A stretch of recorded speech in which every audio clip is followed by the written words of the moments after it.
Bonsoir, le dimanche 27 mars, il est 19h sur la première. Le temps de l'information est venu en Polynésie. Voici les titres de notre présent journal.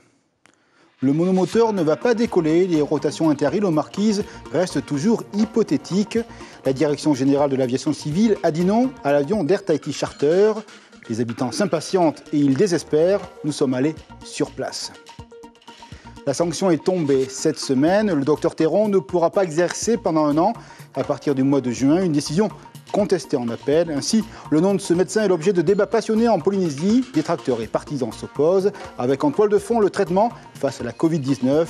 L'exposé de la controverse dans quelques instants. Il y a eu plus grande euphorie, mais à la fermeture du salon de l'habitat, les professionnels ont tout de même des satisfactions. Les habitants des îles sont venus et de nouveaux produits nourrissent la demande, les constructions de type écologique et les énergies renouvelables. Du sport et encore, c'est le dimanche sur la première et c'est le jour des compétiteurs. Évidemment, marathon, Polynésie la première, Tahiti Caddo en vedette, Shell sur l'Olympe. Nous reviendrons également sur l'ouverture de cette saison avec ce prologue d'hier qui nous en dit vraiment beaucoup palpitant à venir. Et nous parlerons également de tir à l'arc, vous le voyez à l'image, un sport bien sous tout rapport qui monte en flèche. Et c'est bientôt la finale de la Coupe de Tahiti. C'est une page que vous aimez, elle respire toujours l'histoire commune. Le Fénois d'antan ouvre ses archives dans les tiroirs des souvenirs ce soir à l'année 1976, un concours de construction de pirogues, de quoi apprécier la minutie manuelle et la passion de la tradition artisane. C'est pour la fin du journal. Le ciel de Wapo va rester désespérément vide et silencieux. Le monomoteur d'Air Tahiti Charter ne pourra pas voler aux Marquises. Non, c'est la réponse de la direction de l'aviation civile. En cause, dit le rapport, la pertinence des moyens de secours nautiques et aéroportés. Déception double, pour l'entreprise évidemment, mais aussi pour les habitants concernés. Le point avec Natacha Silagi et Lionel Teamoana. C'est lui qu'ils attendaient. C'est un hélicoptère qu'ils vont garder. Les Marquisiens toujours obligés de patienter pour les évacuations sanitaires programmées, comme Ario Ehau, contraint de rentrer en bateau depuis Nukuhiva faute de place, après une opération du genou à Papeete. On a vraiment besoin d'un avion pour nous, comme l'hélico, voilà, il y a des places limitées, alors que l'avion... Les évacuations sanitaires, une angoisse, mais Raïssa s'inquiète aussi pour l'encaissement de ses chèques sans avion. Au lieu des 30 jours d'attente réglementaire, c'est la double peine. Parce que la poste doit attendre que le bateau arrive pour pouvoir mettre son courrier sur le bateau, repartir sur Tahiti et enfin être enregistré sur Tahiti. Donc ça peut nous prendre 2 mois et demi, voire 3 mois, avant que l'argent tombe sur notre compte. 35 versions du dossier plus tard, Tahiti Air Charter a bien obtenu sa délégation de service public, mais pas sa licence d'exploitation. Son Cessna 208 ne volera pas aux Marquises.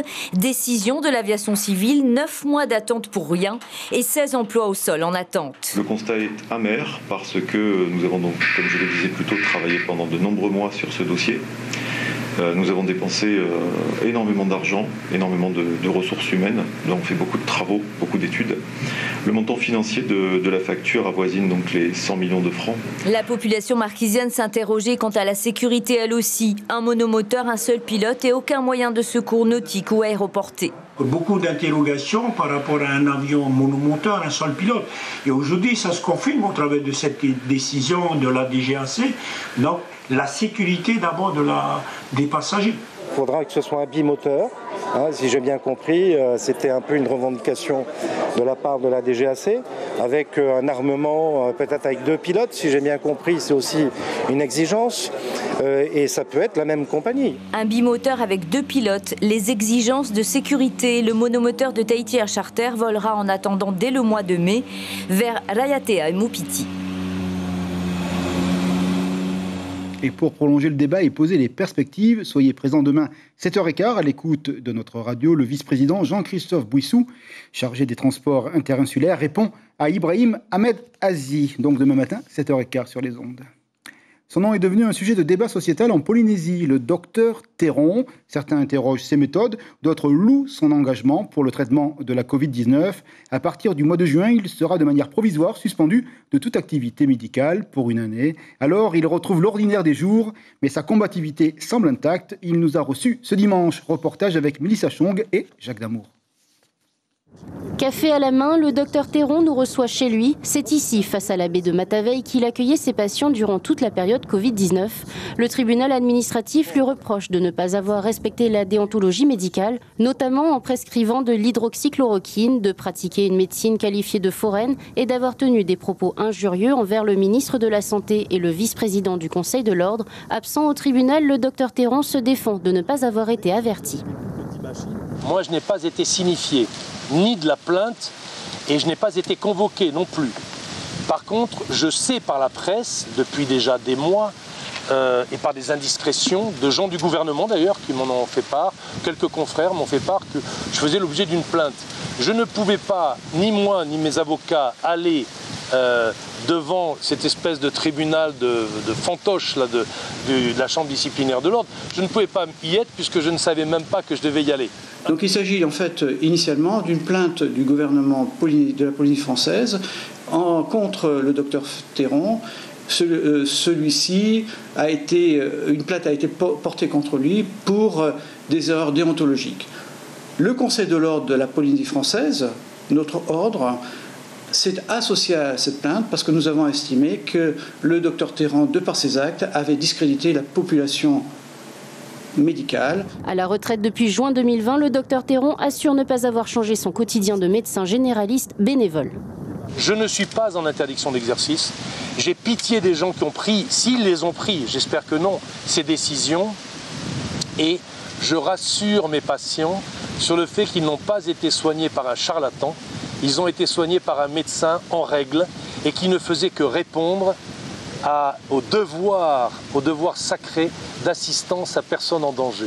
Le Conseil de l'ordre n'a jamais interdit la prescription de l'hydroxychloroquine, mais a assujetti la prescription à une recommandation auprès des malades pour dire que, en l'état actuel, au moment où on prescrivait ce traitement, on ne savait pas si c'était efficace.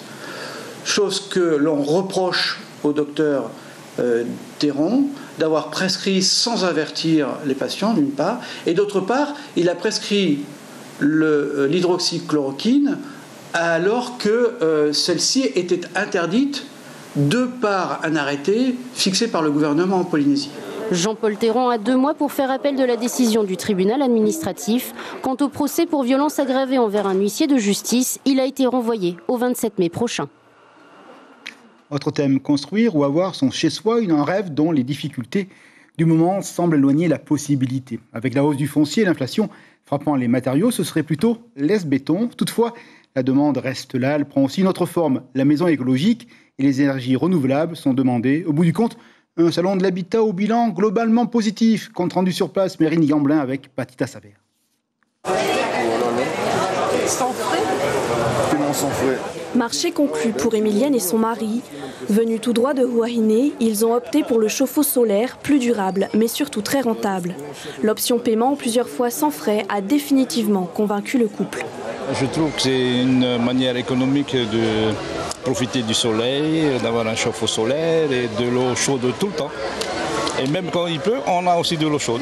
Oui, avec les petits tarifs qui augmentent, on essaie toujours de se caler dessus, de faire des petites offres et des paiements un peu plus faciles, on va dire, pour les clients.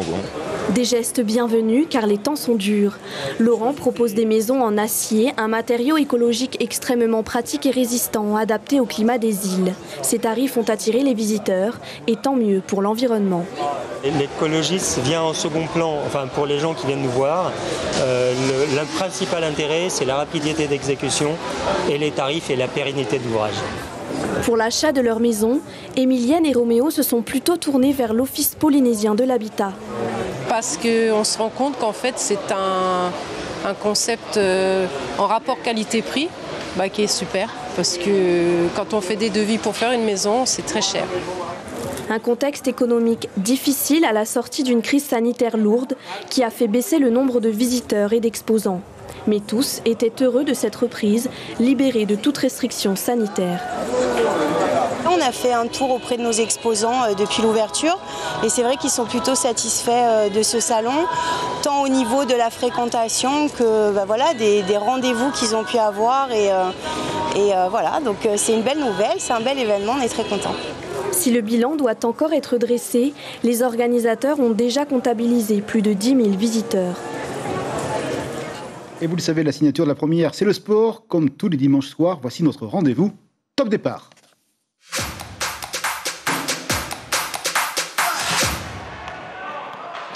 Et l'on commence avec du football et de la déception, hélas. La sélection de Tahiti n'ira pas à la Coupe du Monde au Qatar. Défaite 1-0 devant la Nouvelle-Zélande. Une équipe composée, elle, par des professionnels. Nos valeureux joueurs ont encaissé le but à 20 minutes de la fin. La qualification se jouera donc entre les Néo-Zélandais et les îles Salomon. Mais bravo pour le parcours de nos joueurs. Une grande partie de ce rendez-vous dédié au marathon Polynésie, la première. Tahiti cadeau, vous l'avez vécu hier avec intensité.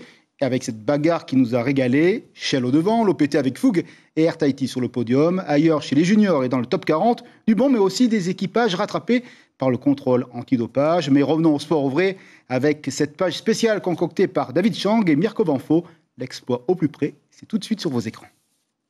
Le marathon Polynésie, la première, cette course, c'est la première course de longue distance de la saison de VA. C'est elle qui donne un petit peu le temps sur toute l'année en termes de marathon VA V6. Là, vous le voyez, l'événement marathon Polynésie, la première, a tenu toutes ses promesses. Les équipes sont là, près de 100 équipes participantes qui ont pris le départ de cette course.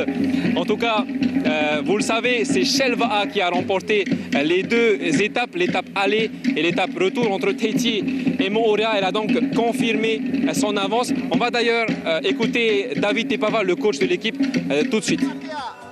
Très positif, et voilà, il faut juste remercier les collègues qui ont bien travaillé à l'entraînement, hein, parce que pour arriver là, il n'y a pas d'hasard, hein, il faut travailler dur. Hein, et voilà, on est tous contents, mission accomplie pour nous tous, et voilà.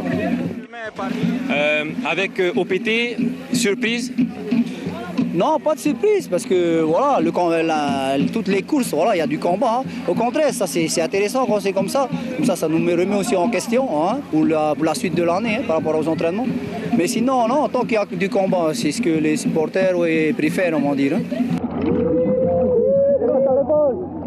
Voilà, donc on l'a vu, l'équipe de Shell VA qui est juste derrière ici, c'est l'équipe qui a fait l'aller de Tahiti vers Moorea. Donc une course spectaculaire comme on vient de l'entendre avec David Tepava. Mais on n'oublie pas hein, le top 40 également. Les 5 premiers du top 40 cherchent à se qualifier pour le top 20. Et on voit ça tout de suite dans ce reportage. Ils sont venus de loin. Le club Tamar Ier'ei de Rurutu était là pour défendre sa place au top 20. Malgré sa motivation, c'est l'équipe que l'on n'attendait pas en bas du classement. Les protégés de Moana Mairau avaient pourtant terminé la première étape à la 14e place. On va se contenter du résultat d'aujourd'hui. On n'a pas d'autre choix. Dans notre équipe, ce ne sont que des jeunes de Rurutu. Leur terrain d'entraînement, ce sont les champs de taro. Mais le retour est laborieux et sur les 19 équipages du top 20, Tamar Ier'ei termine à la 17e place devant Team Fa'a et Taishan Paddle. Dans le top 40, plusieurs favoris, EDT VA, Bora Bora Games, mais aussi Raihei VA et District de Moorea. Mais parmi eux, ce sont Mataia et EDT qui se sont partagés la tête de course avant que la Matahina couleur bois ne passe devant. Les autres équipes elles étaient bien préparées et on commence doucement pour pouvoir bien finir, quoi. Et il faut toujours avoir un œil sur son adversaire le plus proche pour pouvoir savoir comment mieux attaquer. Hein. Donc c'est ce qu'on a fait avec les copains. Je remercie tous les copains, on a bien taroué. Le coach l'été, il a bien assuré par derrière pour qu'on prenne les vagues qu'il fallait pour revenir dans le peloton de tête. Au retour, c'est la confirmation de l'hégémonie de Mataia, accrochée par District de Moorea et Raihei VA. On est en train un peu de reconstruire un peu notre club. Hein. On a débuté là février. Voilà. On est en train de monter petit à petit. Voilà. Monte en puissance. Voilà. Pendant la course, ils ont fait que de gérer jusqu'avant la passe. Et là, ils ont lâché un peu tout le monde. Mais sinon, ils ont ramé tranquillement. Ils ne se sont pas emballés.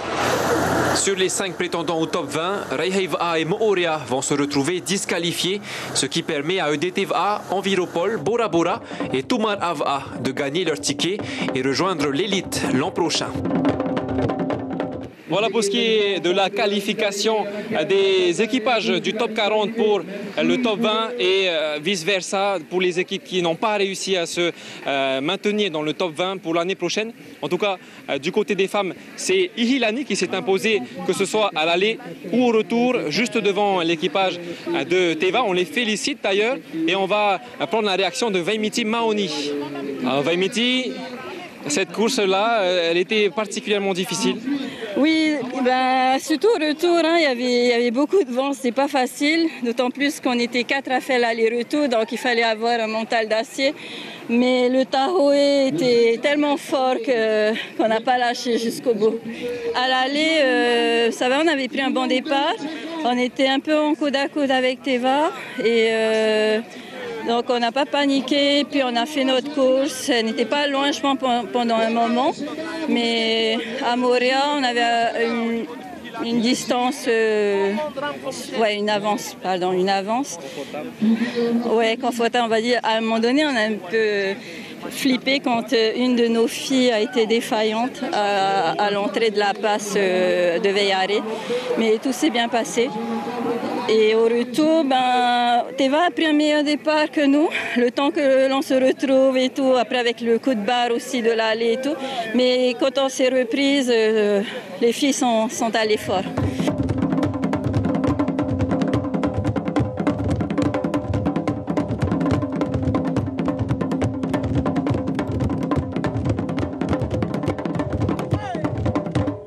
Magnifique course, une autre catégorie qu'on n'a pas oubliée ici au marathon en Polynésie, la première, VAA, eh bien c'est la catégorie des para-VAA. Ils sont ici, juste derrière, en train d'arriver, c'est la première équipe. Et donc, voilà, on a vu qu'ils ont démontré que le VAA ici ne fait pas de discrimination. Toute personne peut faire du VAA, même ces personnes-là, on a vu tout à l'heure des personnes malvoyantes, des personnes simplement en situation de handicap. 4 équipes étaient sur la ligne de départ, 2 clubs. Ils ont réalisé un parcours assez court entre le parc Veyare ici et la passe de Ta'apuna, 7 km en tout. Regardez, ils sont juste derrière. Pour nous, la pirogue, c'est un autre remède, pour nous réconforter dans notre état d'handicap qu'on porte. Et ça nous motive et ça nous soulage aussi. Et c'est grâce à Armando Pérez qui ne compte pas son temps pour venir nous aider à perfectionner celui. Et là, on est en pleine préparation pour le Hawaii Nui.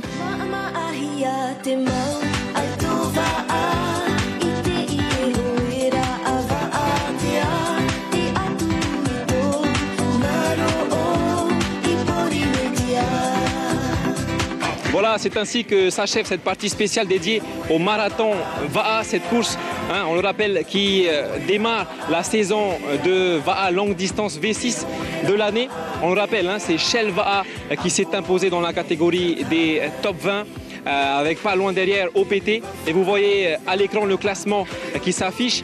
On remercie également toute l'équipe technique qui a participé à la réalisation de cet événement, l'association Polynésie la première VAA, la fédération tahitienne de VAA, et bien sûr on remercie tout particulièrement les près de 100 équipages qui ont répondu présent et qui étaient au départ de cette course marathon.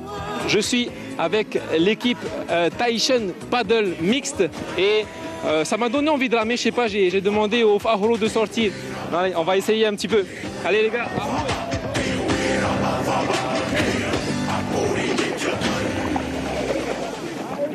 Bonne route David et merci effectivement aux équipes techniques pour la beauté des images.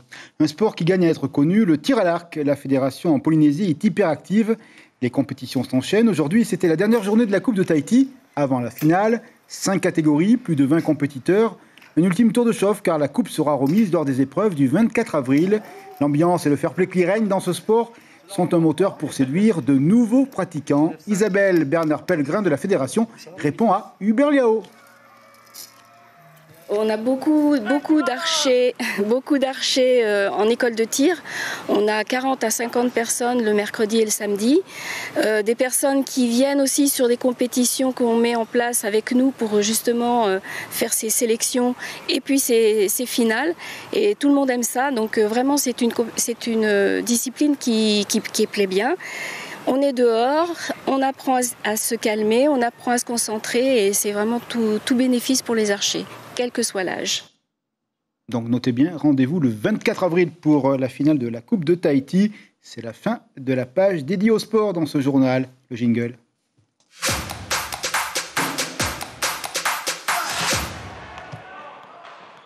Le monde de l'écrit n'est plus nous, disent les philosophes. L'image domine partout, posant les bases d'une autre civilisation. Ici en Polynésie, l'oralité demeure, mais la globalisation culturelle avance inexorablement. Les écoles dimanche de l'école protestante sont le lieu propice pour mesurer cette interrogation des temps présents avec la tradition. Reportage à Papéari avec les images du Berliao. On apprend le tahitien, on fait la prière et on chante. Et ce sont des activités qui te plaisent beaucoup, et pourquoi te plaisent-elles ? Oui, ça me plaît, et parce que c'est pour apprendre plus le tahitien. On apprend beaucoup avec la parole ici, et pas avec les images. Ça te manque pas les images ? Tu aimes beaucoup cet apprentissage comme ça, la chanson avec les camarades ? Oui, ça me plaît beaucoup. C'est important pour toi de parler la langue tahitienne ? Oui, c'est important, parce que plus tard, je pourrais montrer à mes enfants et les apprendre peut-être. À Papéari, l'école du dimanche perpétue la tradition de l'oralité. Le chemin de la transmission passe par l'engagement des bénévoles, la croyance des familles. La modernité aujourd'hui trouve dans l'image un vecteur d'une puissance inégalée. Choc d'une culture de l'image contre tradition orale, les moniteurs doivent s'adapter sans reformuler le message originel. Si Jésus est arrivé aujourd'hui, il utilisait le mail, il utilise le Facebook pour pouvoir propager faire sa propagande. Il va vivre avec son temps. Et je pense qu'aujourd'hui aussi, il faut vivre avec son temps aussi. Il faut aussi savoir adapter ce qui existe déjà, ce qui existe dans le monde de nos enfants, à nos objectifs de Hapira Tapati. La culture puise dans ses racines la force de sa permanence, elle s'adapte aussi, et même si l'image pose sa civilisation, l'oralité comme lieu du sensible garde toute sa voix. Justement, on va garder le lien avec la tradition. C'est un travail dont l'application manuelle force l'admiration, une minutie qui doit aussi à l'amour d'une terre, le sentiment océanique qui réunit les enfants du Fénois, la fabrication de pirogues à ces concours. On y voit toute la fierté de ceux qui y participent et l'envie de partage qui les accompagne. Notre Fénois d'antan remonte le courant des ans 1976. Henri Rothfrisch donne sa voix ce soir. C'est parti.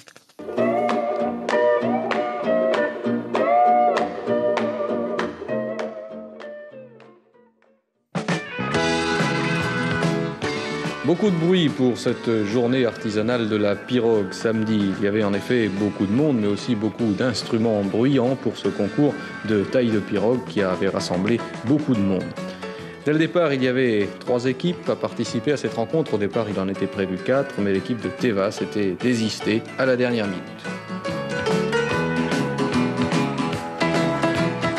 2 équipes se sont fait plus particulièrement remarquer, et ce dès le départ. C'était l'équipe de Taotira tout d'abord, mais aussi l'équipe de Mataya, la seule équipe dont les 2 concurrents avaient revêtu le pareo traditionnel. Beaucoup de visiteurs aussi, parmi lesquels l'équipage d'Okulea qui a profité de cette journée pour venir soutenir les différentes équipes qui concouraient dans ce fameux concours de taille de pirogue.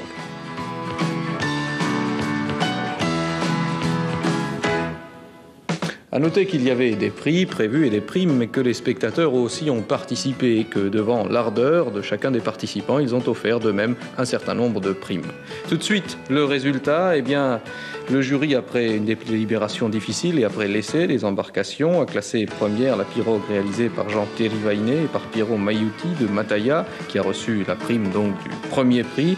Et puis ensuite, la seconde place est revenue à l'équipe de Taotira et la troisième à l'équipe de Oropa. À noter pour la petite histoire que la pirogue gagnante a été offerte à l'équipage d'Okulea. Et puis dans l'après-midi, comme vous le voyez maintenant, ou plutôt le reste de la journée, il y a eu, bien entendu, un concours de javelot. Un concours de javelot toujours très spectaculaire.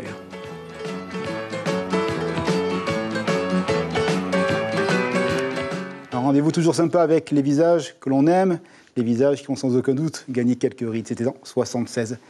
C'est quasiment la fin de notre journal. On va vous rappeler l'information principale développée dans notre édition de ce dimanche. Eh bien, il concerne Tahiti Air Charter. Pour l'instant, Seignato Marquise, les conditions de secours au sol et en mer ne seraient pas réunies pour la direction de l'aviation civile. Les habitants rongent encore leurs freins. Le monomoteur destiné aux Marquises va donc être repositionné sur des rotations entre l'aéroport de Fa'a et Maupiti, ainsi que vers Raiatea. Un dossier à suivre demain à la radio, 7h15, vous le savez. L'invité, c'est le ministre. On va s'intéresser maintenant à l'agenda qui nous attend cette semaine. On va le voir derrière moi à l'écran avec à nouveau un rendez-vous judiciaire demain qui concerne le trafic d'ice et de PACA. 5 personnes seront jugées par le tribunal correctionnel de la ville. Ensuite, mardi, vous le voyez, présidence, rencontre entre le président Édouard Fritsch et les syndicats. Évidemment, c'est la question de la fameuse TVA sociale qui va être encore au menu des discussions. Et puis vendredi 1er avril, eh bien, du sport avec du VA, cette fois-ci en V1. Et le lendemain, la compétition va s'intéresser au VA 6. Donc, soyez bien présents la semaine prochaine pour nos rendez-vous sportifs sur l'antenne. On va maintenant s'intéresser à ce qui nous attend pour les programmes de la soirée. Programme marqué, comme tous les dimanches soirs, par de la fiction. Marshall, la vérité sur l'affaire Spell, c'est une histoire qui concerne la situation de la pensée raciste durant la guerre aux États-Unis, Seconde Guerre mondiale, puisque ce scénario est tiré d'un fait réel qui s'est passé en 1941. Également après Coche en mariage et Amoureuse, là également un imbroglio sur fond de péripéties sentimentales, tout ça à découvrir sur la première. Merci donc de votre indéfectible présence derrière l'écran. Demain, nous retrouvons le talent de notre jeune consoeur Ayata Taraou pour le journal français de 19h. Belle soirée sur la première et notre générique évidemment, c'est le marathon de la première. Au revoir et belle soirée.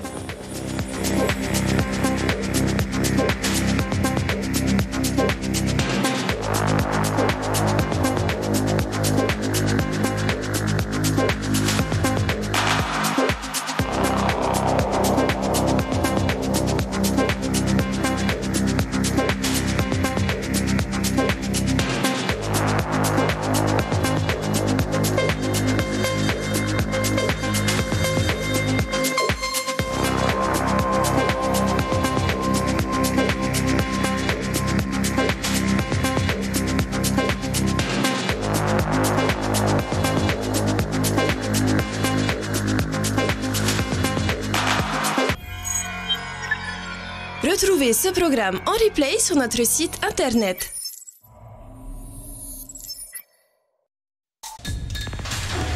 L'information en continu sur Polynésie la première, internet et réseaux sociaux.